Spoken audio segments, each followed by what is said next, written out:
ulit ang update natin para sa lagay ng ating panahon ngayong umaga po ng July 18, 2024 na kung saan sa ngayon ay patuloy pa rin natin na binabantayan ang dalawang sama ng panahon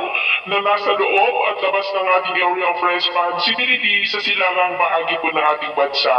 Ang nandito po sa loob ng ating area of responsibility ay nananatili na nasa silangan po ng Southern Samar na nagdudulot pa rin ng mga isolated rains ngayon sa may Caraga Region, Eastern Visayas at ilang bahagi ng Central Visayas at Bicol Region. Patuloy po yan na magpapaulan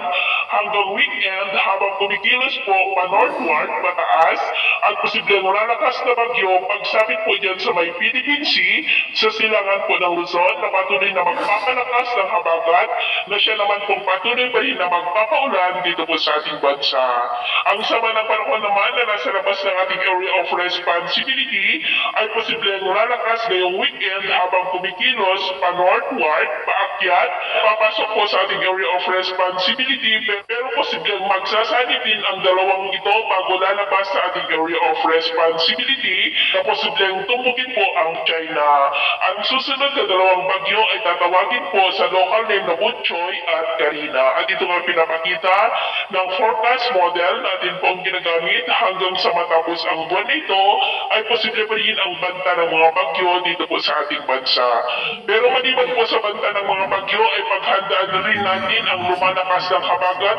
hanggang po sa matapos ang buwan na ito ay malakas na habagat ang ating asahan na magpapaulan sa malaking bahagi ng ating bansa lalo na po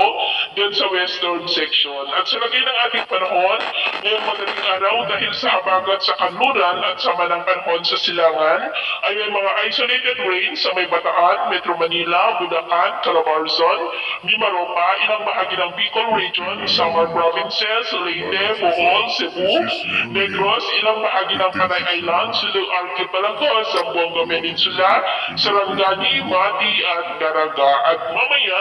ay sisikat naman ang araw sa malaking bahagi ng bansa pero may kansa pa rin ng maulang na kalangitan with isolated rains dyan po sa may Bataan, Calabarzon, Mimaropa,